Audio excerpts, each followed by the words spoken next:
악동 뮤지션이라고 아시나요? 악동 뮤지션. 요즘 젊은 사람들이 좋아하는 가수들 중에 하나입니다. 그 중에 두 명의 남매가 이제 노래를 하는데, 이찬혁이라는 형제가 있는데 꽤나 이분이 부르는 노래가 좀 혁신적인 것 같아요. 요즘 사람들 부르는 노래가 아니라 좀 다른 특별한 장르의 노래를 항상 발표하는 것 같습니다. 2025년도에 발표한 노래가 있는데 제목도 특이합니다. 멸종 위기의 사랑. 네, 저희 애들이 듣는 걸 제가 들었는데 특이하더라고요. 저는 들어도 무슨 노래인지 무슨 가사인지를 잘 모르겠어요.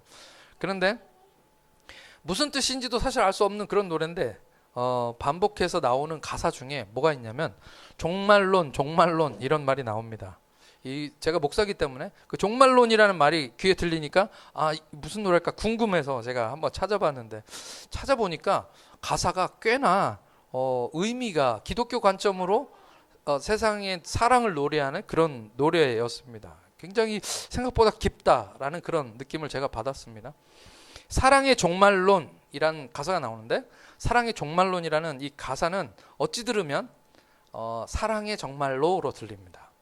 그래서 이 노래를 지을 때 이 두 가지의 중복적인 의미로 사용하려는 의도가 담겨 있었대요. 그래서 사랑의 종말론이지만 사실은 라임으로 사랑의 정말로라는 뜻이라는 거죠. 일부러 아마 그렇게 지은 것 같습니다. 가사 중에 이런 내용이 있습니다. 한 사람당 하나의 사랑이 있었대. 한 사람당 하나의 사랑이 있었대. 그러나 내일이면 인류가 잃어버릴 멸종 위기의 사랑. 이 말을 보면 뭔가 좀 이 시대의 어떤 흐름에 대해서 던지고 싶은 메시지가 있는 것 같아요. 하나님이 만들어 온 질서 속에서의 사랑은 한 사람이 한 사랑을 정말로 사랑하는 진정한 사랑인데, 점점 이런 진실한 사랑이 멸종되어 간다, 없어져 간다라는 그런 내용입니다. 가볍게 들을 수 있는 노래지만 또 생각해 보면 우리가 생각해 볼 만한, 젊은 사람들을 대상으로 깊이 있게 생각해 볼 만한 그런 노래인 것 같습니다. 좀 젊은 사람들도 깊이 있게 좀 생각하면서 들으면 좋겠어요. 그냥 따라만 부르지 말고. 정말 세상의 진실한 사랑이 점점 없어진다는 거, 그것이 현실인 것 같습니다. 오늘 베드로전서 4장 말씀은 만물의 마지막이 가까이 왔다라는 말로 시작하고 있습니다. 만물의 마지막이 가까이 왔다. 그러니까 종말이죠. 지금 얘기하고 있는 이 얘기가 바로 베드로가 하고 싶은 이야기가 바로 종말입니다. 종말. 세상의 마지막. 여러분 어떠십니까? 종말. 세상의 마지막이 정말 온 것 같습니까? 네. 많은 사람들이 정말 그렇게 얘기합니다. 정말 세상이 망해가는 것 같다. 네. 성경은 전체적으로 이 만물의 마지막이 가까이 왔다라는 것을 성경 전체에서 계속해서 우리에게 말씀을 주고 있습니다. 한번 생각해 보시면 진화론을 믿는 사람, 진화론 뭔지 아시죠? 진화론을 믿는 사람은 세상에 만물이, 생물이, 이 살아있는 생물이 처음에는 세포 하나가 우연히 갑자기 번개 뭐 이런 걸 맞아가지고 갑자기 팡 하고 생겨났다고 얘기합니다. 그리고 그것이 끝없는 시간 속에서 계속 우연을 겹쳐서 계속 진화가 일어나고, 그 진화가 결국 물고기가 양서류가 되고 양서류가 파충류가 되고, 도마뱀 같은 파충류가 되고, 파충류가 날개가 생기면서 하늘을 날고 그래서 새가 되고, 또 일부의 파충류들은 또 우리 같은 포유류, 우리도 포유류에 속하는데 젖을 먹이는 동물들이죠. 포유류가 되고, 그렇게 해서 결국 원숭이를 거쳐서 인간이 되었다라는 그런 진화론을 사람들이 믿는 거죠. 그러니까 그 그림들을 보면 아주 작은 하찮은 생물이 점점 진화해가지고 완벽한 생물체로 진화한다. 그 끝에는 뭐가 있냐? 인간이 있다. 이런 이야기입니다. 그죠? 이것이 그들이 믿는 믿음입니다. 반대로 성경이 말하고 있는 것은 그 반대인데요. 그게 뭐냐 하면 하나님의 창조는 완벽합니다. 아까 말씀드린 대로 불완전한 곳에서 완전한 곳으로 가는 것이 진화론이 그리는 그림인데, 반대로 창조론, 아니 하나님이 세상을 창조하셨다고 믿는 우리 그리스도인들은 세상을 하나님이 완전한 형태로 창조하셨다라고 믿습니다. 그렇지만 점점 세상이 무너져 가는 거죠. 망가져 가고요. 네. 세상이 파괴되어져 가고 결국에는 불완전한 곳으로 가게 된다. 그것이 성경에서 얘기하는 겁니다. 그러니까 세상 사람들이 믿는 것과 우리가 믿는 것은 완전히 반대예요. 세상 사람들은 불완전한 곳에서 완전한 곳으로 가지만 우리는 뭐라고 얘기했냐면 완전한 곳에서 불완전한 곳으로 망가져 간다. 이게 과학의 법칙에서도 사실은 이게 맞아요. 네. 세상의 모든 물질은 반드시 망가진다라고 얘기하는 것이 물리학의 첫 번째 법칙입니다. 그런데 세상 사람들은 점점 더 좋아진다라는 것을 믿고 있다라는 거죠. 무너져가고 썩어져가고 결국에는 어떻게 되느냐? 성경이 얘기하는 것은 종말, 멸망, 세상은 이제 심판의 날이 온다. 여호와의 날, 진노의 날, 하나님의 진노의 날. 그것이 성경에서 계속해서 신약부터 구약, 구약부터 신약에서 계속 말씀하고 있는 내용입니다. 세상이 더 좋아지는 것 같습니까? 이것은 솔직히 우리 모두가 아는 이야기예요. 과학은 발달되어 갑니다. 과학이 발달해서 옛날에는 좋아지는 것 같아요. 핸드폰이면 모든 게 다 되죠. 이제 핸드폰도 없어진다는 거죠. 핸드폰도 필요 없는 세상이 온답니다. 근데 어쨌든 세상이 과학이 발달해서 꼬마 애기들도 핸드폰을 다 들고 보는 세상, 이 핸드폰 하나만 가지면 모든 걸 다 할 수 있는 세상이 되었지만 보세요. 아이들 보십시오. 관계도 깨지고 사회생활도 깨지고 점점 세상이 그러니까 나밖에 모르는 세상이 되고 세상이 아름다워지고 좋아지는 게 아니라 점점 더 안 좋은 세상으로 가고 있는 것을 우리는 피부로 체감하고 느끼게 되는 거죠. 그래서 사람들이 뭐라고 얘기합니까? 옛날에는 안 일어나던 끔찍한 일들이 계속 일어납니다. 그럴 때마다 우리가 하는 말이 말세네 말세야. 말세라는 말 우리말로 세상 끝이라는 뜻입니다. 만물, 세상의 끝. 예수 안 믿는 분도 입에다 그 말씀을 달고 사는 거죠. 말세네, 말세야. 이 세상이 끝이네, 끝이야. 이렇게 얘기하고 있는 겁니다. 오늘 만약에 여러분들이 인생의 마지막이라면 뭘 하고 싶으십니까? 당장 지구가 내일 멸망한다고 하면 오늘 뭘 하고 싶으십니까? 가만히 정말 진지하게 기독교 이거 빼고 정말 내가 그냥 한 사람이라면 일반인이라면 마지막 날 마지막 그 시간에 여러분들 뭘 하고 싶으세요? 치킨 배 터지게 먹기? 뷔페 가서 신나게 먹는 거? 네.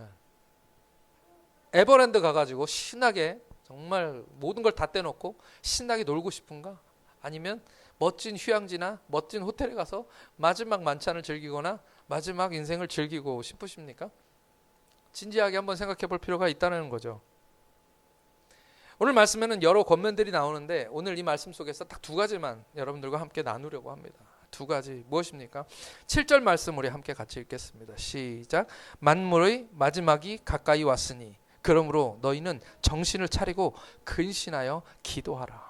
기도하라. 목사님 또 기도하라고 또 그러시네. 네, 제가 목사니까 기도하라고 그러는 겁니다. 마지막에 해야 하는 것을 베드로는 우리에게 뭐라고 말씀하시냐면 기도라고 말씀하십니다. 할렐루야. 기도다. 우리가 해야 되는 것은 먼저 기도입니다. 그런데요, 그냥 기도하는 것이 아니라 오늘 말씀 보니까 정신을 차리고 근신하여 기도하라라고 말씀하고 있습니다. 집에 공부하는 자녀들이 있는데 내일이 시험인데 애가 계속 게임만 하고 있는 거예요. 방에서 공부하는 줄 알았더니 살짝 문 열고 들어가서 보니까 게임하고 있어요. 그러면 뭐라고 합니까? 엄마 아빠가? 어우 잘한다. 우리 아들 역시 게임도 잘하고 내일 시험인데 게임 역시 잘한다. 너는 참 크게 별로입니다. 이렇게 얘기하나요? 뭐라고 그럽니까? 100이면 100이죠. 정신 차려. 지금 네가 게임할 때야. 지금 네가 게임할 때야. 내일이 시험인데. 그렇게 얘기하겠죠. 찔지 마. 얘기하는 얘기 아니에요. 이게 모든 부모들이 다 그런다고요. 네. 모든 부모들은 다 그렇게 얘기할 수밖에 없습니다. 정신 차려 이 말입니다. 네. 남편이 집에 돈이 하나 없고 내일 먹을 것도 없는데 집에서 맨날 놀고 있고 그냥 잠만 자고 있고 배나 이렇게 긁으면서 유튜브나 보고 있고 남편이 그러면 부인이 뭐라고 그럽니까? 아무리 착한 부인도 결국에는 뭐라 합니까? 여보 지금 당신 집에서 잠잘 때야. 우리 내일 먹을 게 없어. 정신 좀 차려 라고 얘기하겠죠. 아니면 짐을 싸가지고 그냥 친정으로 가버리든지. 지금 정신팔 쓰고 있을 때가 아니다. 정신 차려라는 말입니다. 벤자민 프랭클린이라고 하는 미국의 건국의 아버지가 있습니다. 그분은 기독교인이고요. 미화, 미국 달러 100달러에 이 얼굴이 그려져 있는 그분입니다. 그분이 하신 명언 중에 제가 제일 좋아하는 말이 있습니다.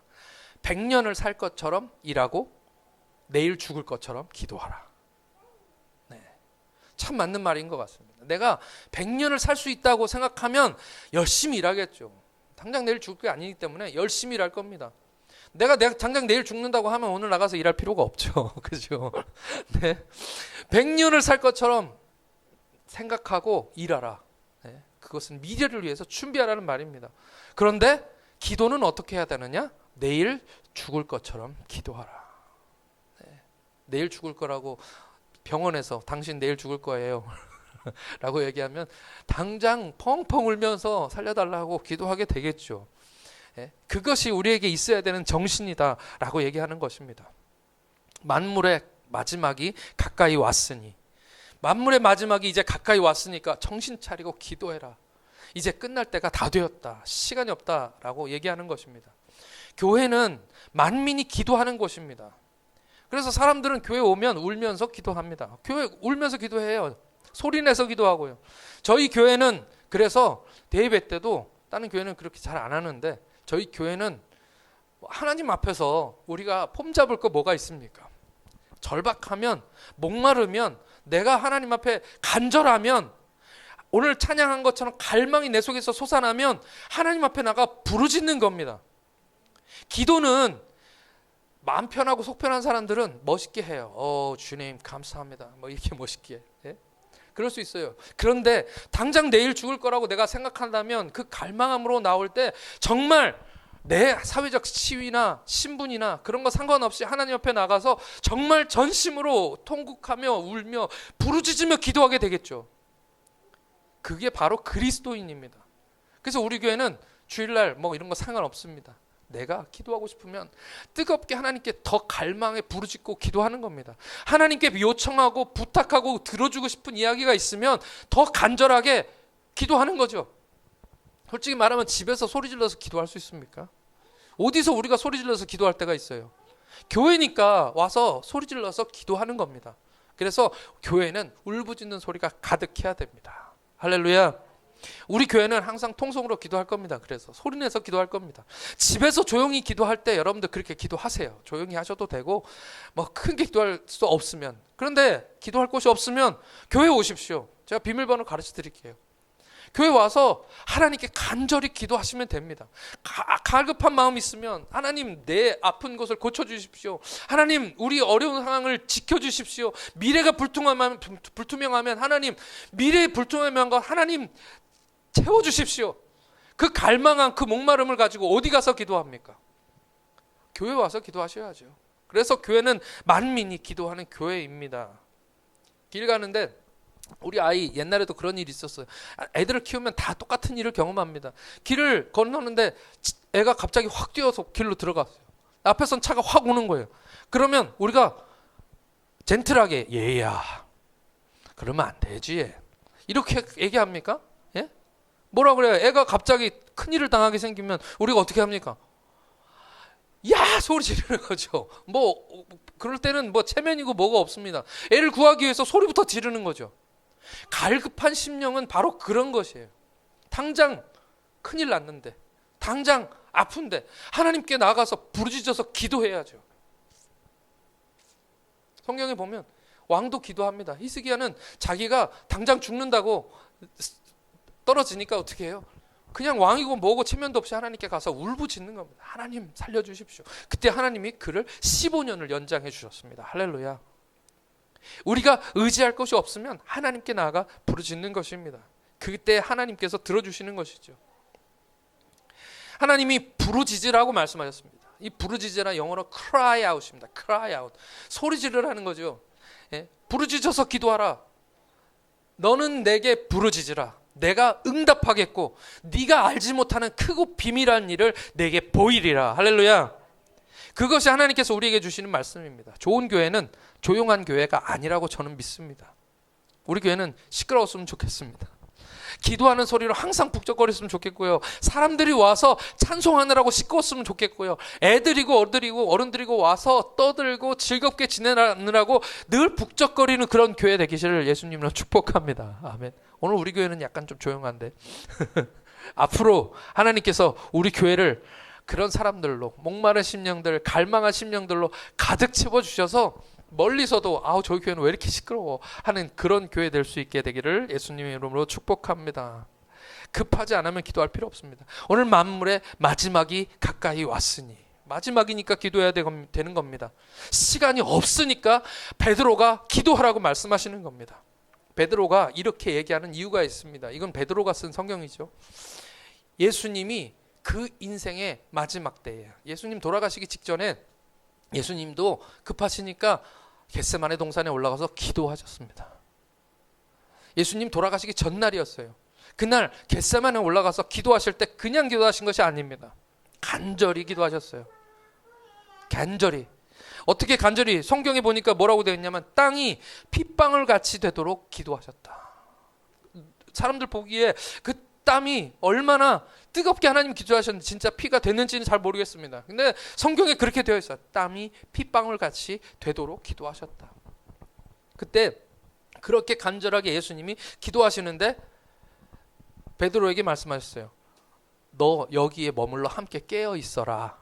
겟세마네 동산에서 혼자 기도하라고 하시면서 베드로에게 너 깨어 있어라. 잠들지 말아라. 라고 말씀하셨습니다. 그런데 베드로가 어떻게 했어요? 잠들었습니다. 베드로는 예수님 돌아가신 걸 몰랐어요. 네. 진짜 돌아가신다는 얘기는 여러 번 하셨지만 당장 내일인지는 몰랐어요. 그래서 예수님이 십자가에 돌아가시고 난 후에 이제 그날을 기억하면서 자꾸만 머릿속에 그게 떠오르는 겁니다. 베드로는 실수를 여러 번 했지요. 그때 당시에. 3번 모른다고 예수님 부인했고요. 그렇게 할 수밖에 없었던 이유가 뭡니까? 기도해야 되는데 기도하지 않고 잠자고 있었기 때문이죠. 그래서 예수님이 오셔서 하시는 말씀이 너희가 나와 함께 한시도 깨어있을 수가 없더냐. 한시도 깨어있을 수 없더냐. 시험에 들지 않게 깨어서 기도하라. 네가 마음은 원하지만 육신이 약하구나. 그렇게 얘기해 주는 겁니다. 예수님은 그 안타까움으로 베드로에게 얘기하는 거죠. 너희가 잠들면 깨어있지 못하면 시험 든다 이 말이죠. 그래서 시험에 들어서 예수님을 3번이나 부인하게 되었습니다. 그가 이제 예수님 돌아가시고 난 다음에 그 마음속으로 계속 생각나는 게 뭐겠습니까? 마지막에 예수님이 자기한테 부탁하셨던 거예요. 깨어서 기도해라. 잠들지 말아라. 말씀하셨는데 잠들어 버렸죠. 그러니까 그 마음속에 계속 남았던 거는 뭐냐면 깨어서 정신을 차리고 마지막 날에 기도해야 된다. 할렐루야. 지금 베드로가 그 말씀을 하고 있는 겁니다. 마지막 때입니다. 마지막 때가 아니라면 기도 안 해도 되지만 지금 우리 마음속에 얼마 남지 않았다고 생각한다면 우리는 깨어서 기도해야 될 줄 믿습니다. 할렐루야. 마지막 날에 힘써야 되는 것은 근신하여 깨어서 기도하는 것이. 여기 근신하다는 단어는 무슨 뜻이냐면요, 기도하기 위해 자기 자신을 컨트롤하라는 말입니다. 시간 없어요. 우리 이 시간 이때를 살아갈 때 일하지 않으면 또 들어와서 피곤하잖아요. 언제 기도하고 언제 뭘 합니까? 모임 있어서 계속 나가야 되고 사람들 만나야 되고. 그런데 언제 기도합니까? 보고 싶은 드라마가 있고 보고 싶은 영화가 있는데 집에 와서 좀 릴렉스 하고 싶은데 언제 기도합니까? 기도할 시간이 없어요. 마귀는 우리에게서 기도할 시간을 뺏는 겁니다. 그런데 뭐라고 말씀하시냐면 너희들은 기도하기 위해서 근신하라는 겁니다. 기도하기 위해서 절제하고 기도하기 위해서 시간을 만들으라는 겁니다. 방법을 찾으라는 겁니다. 왜냐하면 기도해야 살기 때문에. 할렐루야. 그러니까 우리는 기도하기에 시간을 내야 됩니다. 그래서 우리 한국 사람들은 새벽에 기도해요. 일찍 일어납니다. 6시에 우리는 새벽마다 와서 예배하고 기도합니다.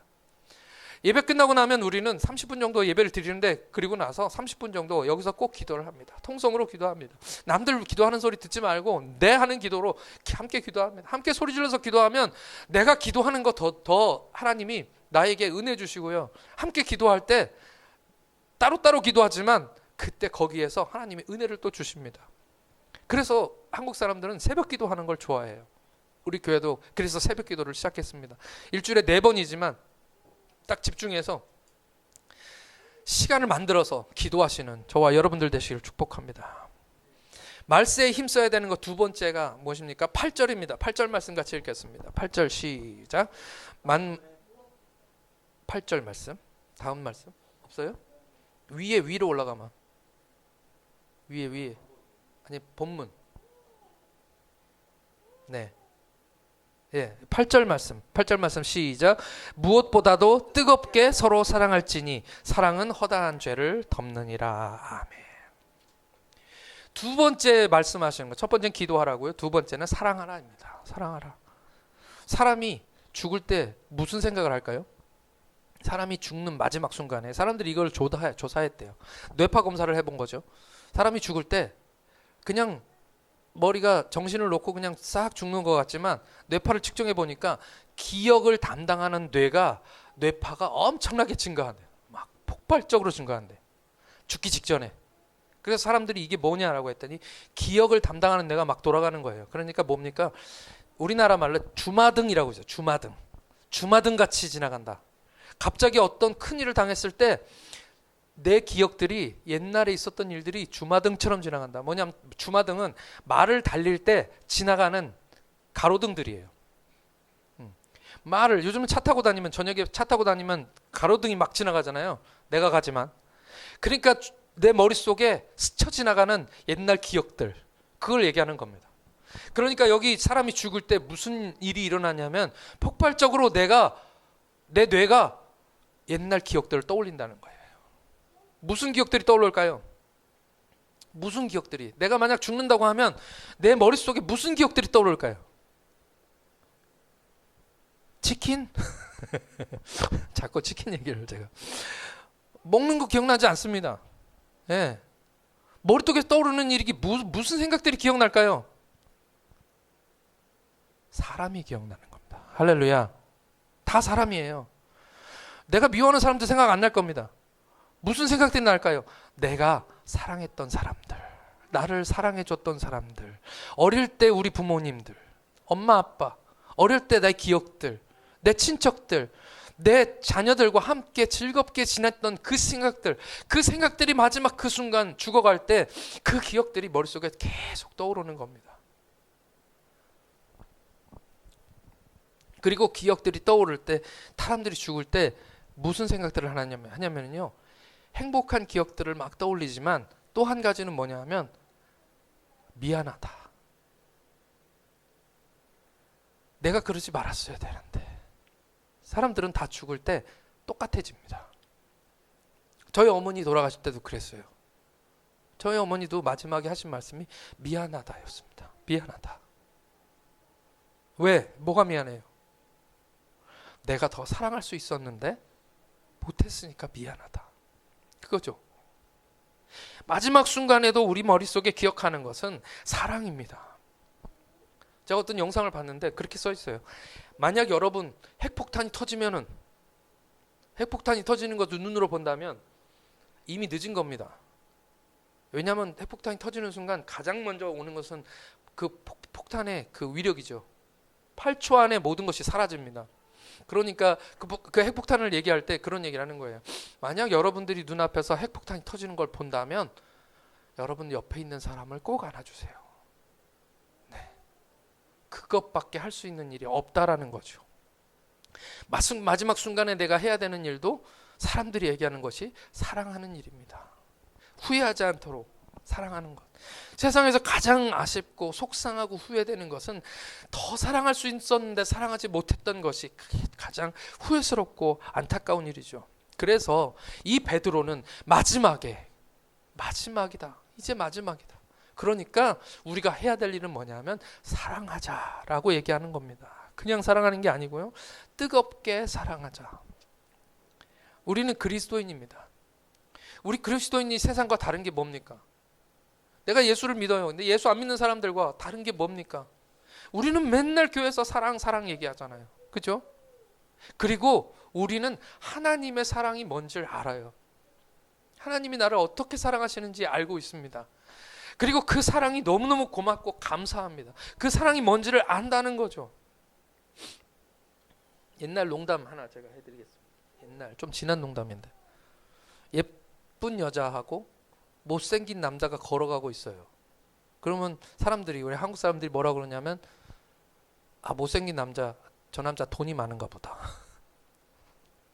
반대로 못생긴 예쁜 잘생긴 남자하고 못생긴 여자가 걸어간다, 팔짱 끼고, 그럼 뭐라 그럽니까? 여자가 여자가 돈이 많구나, 예, 그런다는 거죠. 그런데 못생긴 사람이 못생긴 여자하고 같이, 남자하고 여자가 둘이 팔짱을 끼고 막 걸어간대요. 그럼 뭐라 그러냐 사람들이? 진짜 사랑하나 보다. 네. 왜 이런 얘기가 나옵니까? 사람들이 자꾸만 외모를 보고 돈을 보고 뭐 이런다는 거잖아요. 결국 요즘 세상은 그렇게 간다는 겁니다. 요즘 사람들이, 한국 사람들 결혼을 잘 못해요. 서로 못 만나고. 그러니까 그래서 결혼 중개하는 회사들 이런 데 어플로 가입해가지고 그래서 상대를 많이 만납니다. 근데 어플에 가입하면 이게 빈부의 격차가 너무 심해요. 왜냐하면 외모도 되고 또 거기다 다 그걸 입력해야 되거든요. 돈 얼마 있는지, 차는 있는지, 월 수입은 얼마인지, 직업은 뭔지, 이거를 다 상세하게 기록을 해야 된다는 겁니다. 그러니까 여자분들이 들어와가지고 상대를 고를 때 스펙 좋은 사람을 먼저 고르는 겁니다. 그러니까 이게 진짜 사랑하는 게 뭔지 잘 모르는 거죠. 네. 사실 우리는 결혼할 때 대부분 다 철없을 때 결혼합니다.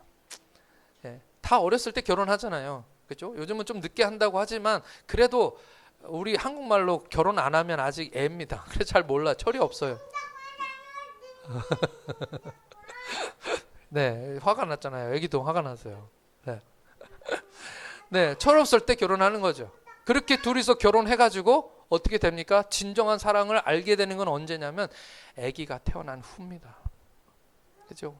아기가 태어나면 철없는 사람도 자기 아이에게는 정말 좋은 사랑으로 주고 싶고, 그때부터 아, 사랑이 이런 거구나를 알게 되고 깨어가는 거죠. 네. 누가 저 우리나라 말이 있습니다. 또 고슴도치도, 고슴도치 아세요? 이렇게 가시가 많이 있는 동물이잖아요. 고슴도치도 제 새끼는 이쁘다. 내 아이니까 예쁜 거예요. 예, 가끔 인터넷이나 이런 데 보면 애들 사진 막 올리시는 분들인데 애기가 다 이쁜 건 아닙니다. 정말 엄마 아빠 유전을 크게 물려받아가지고 못생긴 애들도 있어요. 그런 애들 보면 우리는 안타깝다 그러는데 그런 분들은 또 자기 애가 너무 이뻐가지고 맨날 그 사진 찍어가지고 올립니다. 예. 왜 그렇습니까? 이것도 우리말인데 콩깍지가 씌었다라고 하는, 콩깍지가 씌었다. 눈이 완전히 이제 사랑의 하트가 눈에 뿅뿅 있어가지고, 예? 그냥 못생겼는데 잘생긴 것처럼 보이는 거예요. 농담 중에 그런 말이 있습니다. 대머리도 사랑하면 이마로 보인다. 대머리인 사람도 사랑하면 다 이마로 보인대요. 그것이 오늘 말씀이죠. 그게 8절 말씀에서 하고 있는 내용입니다. 사랑은 허다한 죄를 덮느니라. 아멘. 못생긴 게 죄라는 그 뜻은 아닙니다. 이 말을 뜯어서 그 안에 들어가 있는 진정한 의미를 발견해야 돼요. 허다한 죄라는 것은 사랑이 묻은 죄를 다 덮을 수 있다는 얘기는 아닙니다. 성경은 뭐라고 얘기하고 있냐면 고린도전서 13장에서 뭐라고 그러냐면, 그 고린도전서 13장은 사랑장입니다. 사랑은 오래 참고 사랑은 온유하며 사랑은 불의를 기뻐하죠. 이런 말씀도 쭉 나와 있습니다. 근데 진짜 사랑에 대해서 말씀하시면서 뭐라 그랬냐면 사랑은 악한 것을 생각지 않는데요. 그리고 불의를 또 기뻐하지 않는다고 말합니다. 그게 진짜 사랑이라는 거죠. 그러니까 무조건적으로 죄를 덮는 것은 아니다, 그런 말입니다. 그러면 여기서 얘기하고 있는 허다한 죄를 덮는이라는 이 무슨 말일까요? 이 허다한 죄는 뭐냐 하면 허물을 얘기하는 겁니다. 허물, 우리말의 허물. 허물은 뭐냐 하면 겉으로 보이는 흠 있잖아요. 그런 것들을 안 보인다라는 얘기입니다. 덮어준다는 얘기예요. 겉으로 보이는 흠들. 큰 죄가 아니라 우리 삶에 그냥 연약한 거, 부족한 거, 조금 다른 사람보다 못한 거, 이런 것들도 사랑을 하게 되면 그것이 안 보이거나 덮어주거나 하게 된다는 거죠. 다른 사람들, 사랑하지 않는 사람들은 손가락질 할 수 있고, 아우 쟤는 왜 저래 라고 얘기할 수 있는 것도 사랑을 하면 내 자식이니까 예쁘고 내 자식이니까 덮어주고 뭐 그럴 수도 있지라고 생각하게 된다는 것입니다. 사랑하면 이해하게 됩니다. 사랑하면. 우리 아이들 3명 다 있지만 저희 아이들도 다 100% 잘하는 것 아니에요. 못하는 게 있습니다. 또 성격적으로 또 어떤 부분은 또 남들이 받아들이기 힘든 부분들이 있어요. 그런 아이가 세상에 나가서 친구들한테나 또 사회생활 할 때 손가락질 받을 수 있습니다. 야, 너는 왜 그래라고 사람들은 얘기할 수 있어요. 근데 저희는 어떻습니까? 그 아이가 이해가 되는 거예요. 왜냐하면 그 아이를 알기 때문에, 그 아이를 이해하기 때문이죠. 세상에서 우리가 이런 말 자주 합니다. 난 도대체 너를 이해할 수가 없어. 왜 그런 행동을 했는지 난 진짜 이해를 못하겠어 라고 얘기할 때가 많습니다. 왜냐하면 사랑하지 않으니까 이해가 안 되는 거예요. 근데 사랑하면 다 이해가 됩니다. 그 인생을 생각하면, 그 사람들의 마음을 생각하면. 그렇게밖에 될 수 없었던, 그런 성격이 그렇게 될 수밖에 없었던 분명한 이유가 있었던 것이고요. 그렇게 되면 어떻게 됩니까? 나라도 그랬을 거야. 나라도. 내가 네 입장이었으면 나라도 그랬을 거야 라고 이해하게 되는 거죠. 그것입니다. 그것이 사랑입니다. 사람들은 모르니까 손가락질하고 그 아픈 것을 들춰내고 그걸 가지고 놀리고 사랑하지 않기 때문입니다. 사랑하면 덮어주고 보호해주고 그게 사랑인 것이죠. 현장에서 가늠하다 잡힌 여인, 그냥 말 그대로 현장에서 가늠하다 벌거벗은 여인을 붙잡아냈습니다. 그것이 성경에 나와 있는 이야기입니다. 사람들이 끌어내고 율법대로 그 여자를 돌로 쳐서 죽이려고 합니다. 사람들 눈에는 지금 도끼가 가득해요. 어떻게 저런 여자, 어떻게 저럴 수가 있어. 남자는 어디로 가는지 모르겠습니다. 근데 여자만 데리고 와가지고 돌로 치려고 하는 겁니다. 그게 율법입니다. 그랬는데 예수님은 달랐습니다. 예수님 어떻게 하셨습니까? 예수님은 말 그대로 사람들을 이해시켰습니다. 너희들 중에 죄 없는 자가 돌로 쳐라. 하나씩 양심에 찔린 사람들이 하나씩 그 자리를 떠나기 시작합니다. 돌로 치지 마라고 얘기한 게 아니에요. 하나 둘씩 그 자리에서 떠났습니다. 그리고 나서 예수님이 뭐라고 말씀하십니까? 나도 너를 정죄하지 않는다. 나도 너를 판단하지 않겠다. 그렇지만 가서 다시는 죄를 짓지 말아라. 왜 그랬을까요? 예수님은 어떻게 그렇게 하실 수 있었을까요? 예수님은 그 여인을 잘 아시는 것입니다. 그 불쌍한 여인이 그럴 수밖에 없었던 이유를 예수님은 아셨던 겁니다. 그러니까 다른 사람들은 다 이해 못하고 돌로 치려고 할 때 예수님은 그를 이해하고 아시는 거죠. 이해 못할 때 사람들은 돌로 칩니다. 예수님은 그 사정을 다 아시기 때문에 그의 허다한 죄를 덮어주시는 거죠. 할렐루야. 우리는 그리스도인입니다. 예수님을 닮아야 됩니다. 베드로는 만물의 마지막이 가까웠다고 말씀하고 계십니다. 교회가 사랑조차 없으면 어떡합니까? 교회는 세상 끝에서 세상을 막고 있는, 세상을 지키고 있는 마지막 하나님의 보류입니다. 보류. 이 마지막, 여기가 무너지면 세상은 무너지는 겁니다. 그래서 교회는 마지막 무너져가는 세상을 지키고 있는 것이 바로 교회입니다. 세상에 사랑 없습니다. 세상엔 조건이 있고 사랑은 항상 조건이 붙어 있습니다. 그러나 그 세상이 무너져가는 것을 지키는 것이 바로 마지막 이 교회라는 거죠. 그런데 안타까운 것은 교회조차도, 이 교회 안에서 성도들조차도 다 사랑하지는 못하는 것 같습니다. 그것이 쉬운 일이 아니기 때문이죠. 교회는 죄인들이 모여 있는 곳입니다. 별 사람이 다 있습니다. 우리 교회 같은 경우에는 다른 나라, 우리랑 문화와 다른 분들도 계십니다. 서로 이해 못하죠. 한국 사람들 이해 못하겠어요 라고 얘기하시는 외국인도 계시고요. 한국 사람들이 이해 못하시는 외국인도 계셔요. 어떤 국가들은 좀 특별하고 유별나서 그 나라 사람들이 있으면 다들 불편해하는 나라도 있습니다. 그냥 그들이 살아온 과정이 그렇기 때문이죠. 같이 모여 있으면, 다양한 사람들이 모여 있으면 문제가 생기고 이해 못하는 일들이 발생합니다. 우리 교회는 다양한 인종들이 이제 오게 될 것인데 서로 이해 못하죠. 어떤 교회 갔더니 나라 이름 대시면서 이 나라 사람들은 정말 제가 솔직히 얘기하면 네팔 분들은 믿음이 좋고 참 사람들이 좋아요 라고 얘기하는 그런 얘기를 제가 들었습니다. 근데 어느 나라 사람들은 참 힘들어요. 목사님도 그렇게 말씀하시더라고요. 선교를 해보면 마찬가지예요. 저도 선교지에 가지만 선교지에서 선교를 해보면 각 나라 사람들이 다 특징들을 가지고 있습니다. 같이 사는 것이 너무 힘들어요. 부딪힙니다. 문화적으로 같이 충돌이 일어나는 겁니다. 그게 컬처 샥이죠. 문화 충격. 다르니까 어쩔 수 없습니다.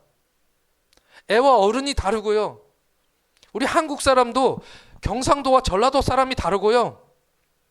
우리 한국 사람도 특정 지역에서 자란 사람이 다르고요. 특정 계층에서 자란 사람들이 또 달라요. 여기는 평택하고 지금 저기 가깝잖아요. 평택 사람하고 여기 아산 사람이 다릅니다. 거긴 경기도고 여기는 충청도잖아요. 어떤 분들은 말투도 달라요. 이렇게 가까운데도. 그 다양한 사람들이 다양한 생각 속에서 있는 사람들이 모여 있으니까 당연히 어렵죠. 힘든 곳입니다. 더군다나 다 죄인이에요. 믿음 있는 사람들도 있고요. 아예 믿음이 없는 사람도 억지로 끌려 나와서 교회 나온 사람들이 있습니다.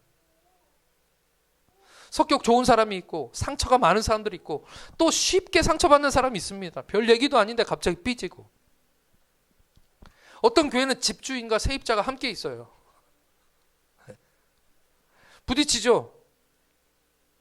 어떻게 우리가 사랑할 수 있겠습니까? 사랑하는 일은 정말 어려운 일입니다. 사랑이 쉬우면 베드로도 사랑하라라고 말하지 않았겠죠. 사랑을 잘 하고 있었으면 베드로가 마지막이다. 우리 시간 얼마 안 남았으니까 사랑하자. 이런 얘기도 안 했을 겁니다. 사랑은 힘든 겁니다.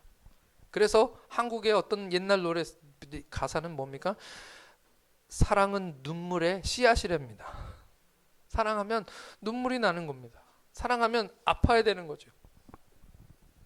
그러니까 베드로는 우리 교회는 하나님의 교회니까 서로 사랑하자. 서로 사랑하자.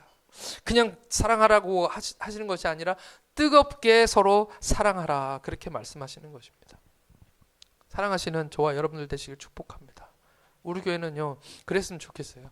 누가 오든 문 열고 딱 들어서는 순간부터 이 교회는 사랑이 넘치는 교회야. 이 교회는 행복한 교회야. 사람들 표정을 보면 다 알 수 있거든요. 딱 들어오면 좋은 교회다 라는 교회. 이게 두 가지가 오늘 말씀 속에서 핵심인데요. 울어야 됩니다. 할렐루야. 울면서 기도하는 교회가 좋은 교회예요. 그렇게 하나님이 울면서 기도하게 하시면 우리 안에 기쁨이 차고 사랑이 넘치니까 사랑할 수 있게 될 줄 믿습니다. 아멘.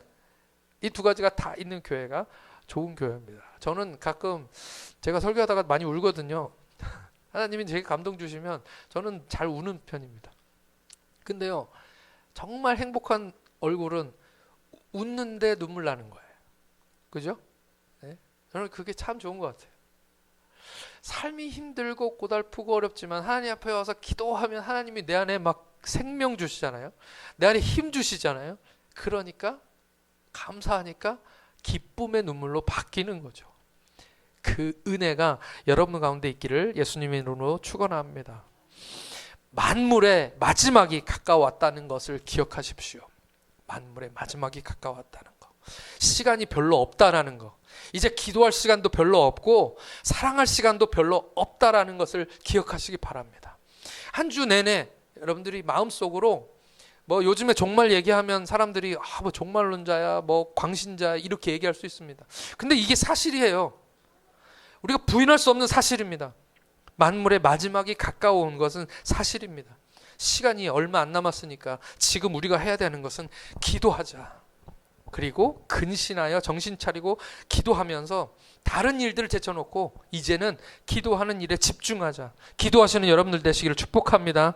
사랑하자. 더 뜨겁게 사랑하자. 후회하기 전에 사랑하자. 내 가족 먼저 사랑하고 또 우리 교회 성도들 사랑하고 그리고 우리 주위에 있는 사람들 사랑하자. 사랑하는 거 좋은 거 다 알고 있습니다. 사랑받는 것도 좋은 일이고요. 근데 사랑하는 게 어렵습니다. 사랑이 없습니다. 그러니까 우리 사랑하자고 말씀하시는 거죠. 이해가 안 돼도 우리는 사랑하자. 사랑하면 이해하게 된다 말씀하시는 것입니다.